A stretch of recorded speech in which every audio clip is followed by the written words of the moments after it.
आप सभी को नमस्ते। मेरा नाम नीलेश बेंडे है। मैं ग्रामीण डाक सेवक के पद पर कार्यरत हूँ। आज मैं आप सभी को इस वीडियो के माध्यम से टाटा एआईजी के बारे में बताने जा रहा हूँ। दुर्घटना जीवन बीमा एक बीमा होता है जो आकस्मिक दुर्घटना के समय वित्तीय नुकसान से सुरक्षा प्रदान करता है। दुर्घटना जिसका मतलब होता है आकस्मिक समय जो घटित होता है, जो बिना बताए या अनजाने में आती है, जिससे हमें क्षति पहुंचती है, उसे दुर्घटना कहते हैं। हम आज जीएजी की विशेषताओं के बारे में जानेंगे।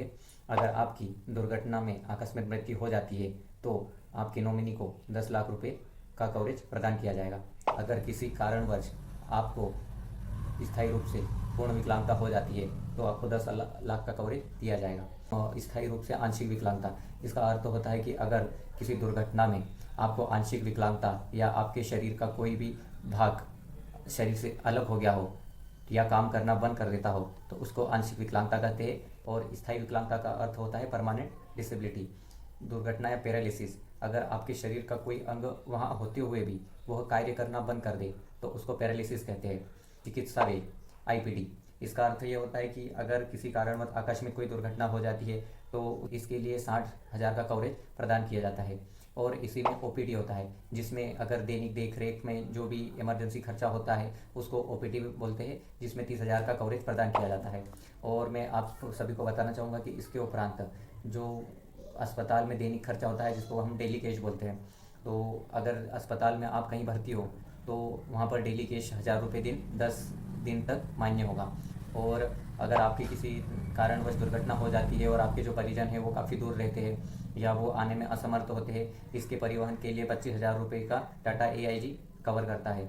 और इसके साथ ही मैं आपको बताना चाहूँगा कि अगर आपकी किसी कारणवश मृत्यु हो जाती है तो आपका जो अंतिम संस्कार का जो खर्चा होगा, जो व्यय होगा, वह दिया जाता है। इसलिए मैं आपको बताना चाहूँगा कि टाटा एआईजी में कौन पात्र है।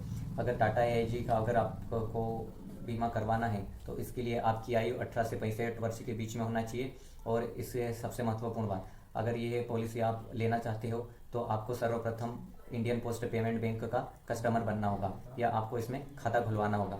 घबराने की कोई बात नहीं है। अगर आपका इंडियन पोस्ट पेमेंट बैंक में खाता नहीं है तो जो हमारे पोस्टमैन जो होते हैं, डाकिया होते हैं, वो आपका खाता तुरंत खोल देंगे और आप इस पॉलिसी को आसानी से इनके द्वारा ले सकते हो।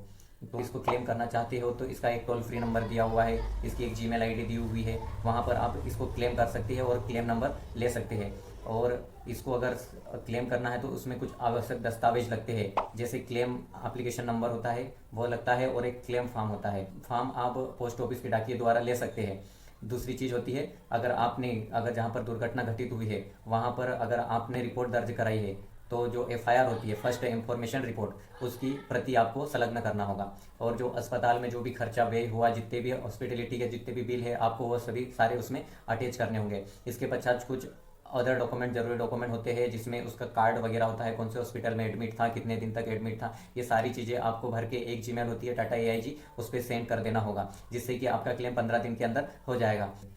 दुर्घटना का अर्थ ही होता है ऐसी घटना जो अनजाने में घटित हुई हो, मतलब कि जो घटना अचानक से आ जाती है, दूर से घटित होती है, जिसके आने का कोई हमें संकेत नहीं होता। तो ऐसी घटनाओं से हमें अवेयर रहना चाहिए। इसीलिए मैं आपको सबसे पहले एक इंसानियत के नाते एक सजेशन देना चाहूँगा कि आप एक पॉलिसी अवश्य लें, क्योंकि आप चाहते हो कि आपका परिवार फाइनेंशियली कंडीशन से ना गुजरे। इसलिए जो भी खर्चा आपके इलाज में जो व्यय होगा वह बीमा कंपनी द्वारा दे अगर होगा। आपको मेरा वीडियो अच्छा लगा हो तो इस वीडियो को शेयर करें और अपने नज़दीकी डाकघर जाकर एक पॉलिसी अवश्य लें।